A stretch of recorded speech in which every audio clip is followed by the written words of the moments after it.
Hey gamers, ready to take a trip down memory lane? Let's dive into the golden age of gaming and see why the 80s and 90s were the best times to be a gamer. We're talking cartridges, arcades, and those glorious 8-bit graphics that still hold a special place in our hearts. Get ready to pop some quarters in the machine, blow on some cartridges, and crank up that CRT TV because things are about to get retro. You see this? This right here is an NS cartridge, not some digital download, not some cloud-save BS, a real physical cartridge. And let me tell you, back in the day, these things were more valuable than gold. We're talking hours spent blowing dust out of the cartridge slot, praying to the gaming gods that the game would actually load, and finding a rare game, forget about it. It was like winning the lottery. These days, you kids have it easy with your online stores and your instant downloads. But back then, the thrill of the hunt, the feeling of holding a brand new game in your hands, that was something special. Speaking of special, let's talk about limited editions. These weren't just some cheap plastic skins or DLC codes. We're talking gold cartridges, collector's editions with statues, maps you could actually hang on your wall. Remember the Zelda cartridge with the gold casing, or the Earthbound guidebook that was thicker than a dictionary? Those were the good old days, my friends. Nowadays, it's all pre-orders and season passes. Back then, you were lucky to even find the game in stores. Now, you whippersnappers might scoff at those blocky sprites and pixelated backgrounds, but let me tell you something. Those 8-bit and 16-bit graphics were pure magic. Sure, they might not be as realistic as today's games, but they had a certain charm, a certain soul that's missing from a lot of modern games.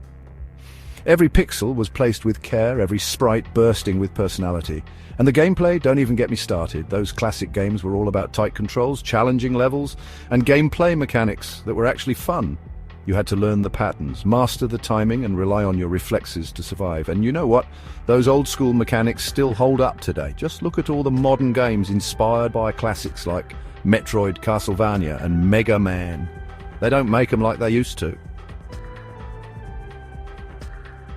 Back in my day, we didn't have your fancy online multiplayer with headsets and voice chat. Nope. If you wanted to play with your friends, you had to drag your butt over to their house and crowd around the TV. And let me tell you, there was nothing quite like the feeling of conquering Contra with your buddy, passing the controller back and forth after every death, or the intense battles in Street Fighter 2, trying to master Ryu's Dragon Punch or Chun-Li's lightning kicks. And don't even get me started on the trash talk. None of that online anonymity, no sir. When you were sitting right next to your opponent, the insults flew faster than Sonic the Hedgehog on a chili dog bender. Those were the days of true social gaming, where friendships were forged and broken in the heat of battle. We didn't need the internet to connect with each other, just a shared love of gaming and a whole lot of junk food. Chapter 4. Earworm Anthems. You think today's game music is good? Get out of here! Back in the 8-bit and 16-bit era, game soundtracks were practically their own genre of music. We're talking about the iconic themes from Super Mario Bros., the haunting melodies of The Legend of Zelda, the adrenaline-pumping tunes of Sonic the Hedgehog. These weren't just background noises, they were masterpieces of chiptune symphonies. I can still hear those 8-bit melodies ringing in my ears, and I bet you can too. And you know what's amazing? These classic soundtracks are still inspiring artists today. From orchestral arrangements to metal covers, the music of our childhood is more popular than ever. So next time you're listening to your favorite game soundtrack, remember where it all began, with those bleeps and bloops that stole our hearts all those years ago. Chapter 5. Arcades, Temples of Gaming. Alright, listen up, you joystick jockeys. Before you had your fancy consoles and your online gaming, there were these magical places called arcades. Picture this: dimly lit rooms, rows upon rows of glowing cabinets, the cacophony of blips, bloops, and explosions filling the air. It was a sensory overload in the best possible way. We're talking about classics like Pac-Man, Donkey Kong, Galaga, and of course the king of them all, Street Fighter 2. The competition was fierce, the stakes were high, well, at least a quarter's worth, and the bragging rights were priceless. You had to be quick with the joystick, precise with the buttons, and have nerves of steel to survive in the arcade jungle. And let's not forget the ultimate test of skill, the high score screen. Getting your initials up on that screen was like carving your name in gaming history. Chapter 6. Remember this? Alright, you might want to sit down for this one, because I'm about to take you on a trip down memory lane. Remember the NES Zapper? Pretending to be a sharpshooter in Duck Hunt or Hogan's Alley? Or how about the Power Glove? Nintendo's failed attempt to bring virtual reality to the masses. Sure, it was about as responsive as a brick, but hey, at least we were ahead of our time, right? And who could forget the Sega Activator? Sega's answer to the Power Glove, which was basically a giant octagon you stood in. It was like something out of a bad sci-fi movie, but man, was it fun to try and get it to work. These accessories might seem like laughable relics of the past, but they were a testament to the boundless creativity of the gaming industry back then. They were weird, they were wacky, and they were absolutely unforgettable. Chapter 7. Before the internet took over our lives, there was only one way to stay up to date on all the latest gaming news, reviews, and cheat codes gaming magazines.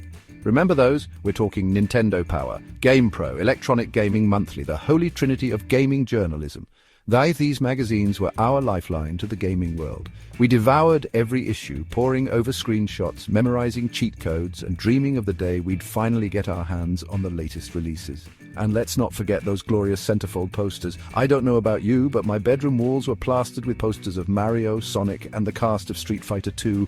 Those magazines weren't just sources of information. They were badges of honor, symbols of our unwavering devotion to the world of gaming. Chapter 8. High Score Heroes. Back in the day, there was no greater glory than conquering the high score screen. Whether it was racking up points in Pac-Man, blasting aliens in Galaga, or setting a new lap record in Outrun, every game was a chance to etch your name into gaming history. Arcades were our coliseums, and we were the gladiators battling for pixelated supremacy. And when you finally did snag that top spot, the feeling was euphoric. But the pursuit of gaming glory didn't stop at the arcades. The rise of home consoles gave birth to a new breed of gamer, the speedrunner. These digital daredevils dedicated themselves to mastering every glitch, exploiting every shortcut, all in the name of shaving precious seconds off their completion times. Chapter 9. Retro Revival. You know what's great about these old games? They're timeless. The gameplay, the music, the sheer nostalgia factor, it never gets old. And you know what the best part is? You can share these classics with the younger generation, introduce your kids, your nieces, your nephews to the games that shaped your childhood. Let them experience the joy of blasting Koopas in Super Mario World or exploring Hyrule in The Legend of Zelda: A Link to the Past. And hey, even if they don't quite appreciate the retro charm, at least you can have a good laugh watching them struggle with the outdated mechanics. Plus, with all the remakes, reboots, and retro consoles hitting the market, it's never been easier to relive the glory days of gaming.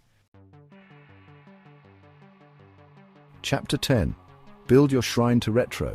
So you want to relive the golden age of gaming but don't know where to start? Well, first you're going to need the classics, an NES, a SNES, a Genesis, maybe even a TurboGrafx 16 if you're feeling adventurous. Don't worry, you can usually find these bad boys online or at your local retro gaming store. And don't forget the games. Hit up flea markets, yard sales, online auctions. You never know what treasures you might find. Now for the real question, CRT or not CRT? Look, I get it, those old TVs are bulky and heavy, but there's just something magical about playing retro games the way they were meant to be played. The scan lines, the phosphor glow, it's a visual experience you just can't replicate with modern screens. But hey, if you're short on space or just prefer the convenience of HDMI, there are plenty of upscalers and adapters that can do a decent job of making those old games look good on a modern TV. Outro, keep it retro. Thanks for joining us on this nostalgic journey. We've covered everything from cartridges to arcades, from pixelated graphics to chip-tuned soundtracks.